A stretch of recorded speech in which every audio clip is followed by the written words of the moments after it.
দেখো দেখি কি কাণ্ড করে ফেললাম, এত লম্বা চুলটাকে পুরোই কেটে ফেললাম।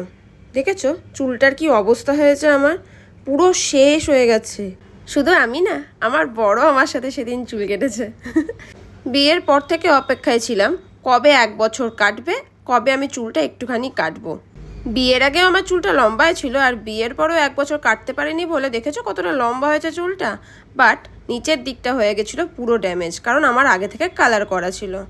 বাড়ি থেকে কিন্তু আমার বর বারবার বলে গেছিলো বেশি চুলটা কেটো না, কিন্তু অল্প একটু কাটবে তাহলেই হবে। বাট ওখানে গিয়ে যখন সবাই বললো ড্যামেজ চুলটা পুরোটাই কেটে ফেলা ভালো হবে, তাই অগত্যা উনিও রাজি হলেন। সত্যি বলতে অতটা চুল যখন কেটে ফেলছিল আমার একটু একটু মন খারাপ করছিল, বাট ফাইনাল লুকটা যখন দেখলাম তখন কিন্তু আর মন খারাপ থাকেনি, বেশ ভালো লাগছিল নতুন লুকে নিজেকে। তোমাদের মধ্যে অনেকেই আমাকে কমেন্ট করো, ডিএম করো, দিদি তোমার হেয়ার কেয়ার রুটিন বলো। বিশ্বাস করো নিজের চুলের প্রতি এক ফোঁটাও যত্ন নেওয়া হয় না। যখন লম্বা চুল ছিল তখন তো রোজ চুলও আঁচড়াতাম না, তাই আজকে যত্নের অভাবে চুলটাকেই কেটে ফেলতে হলো। তোমরা কিন্তু এরম করো না, রোজ যত্ন নিও চুলের। কেমন লাগছে গো আমার এই লুকটা? এইদিকে আমার বরকে দেখো, বেচারা বউয়ের চুলটা এত পছন্দ করতো, বউ চুলটাই কেটে ফেললো। ও ঠিক আছে, আবার বড় হয়ে যাবে।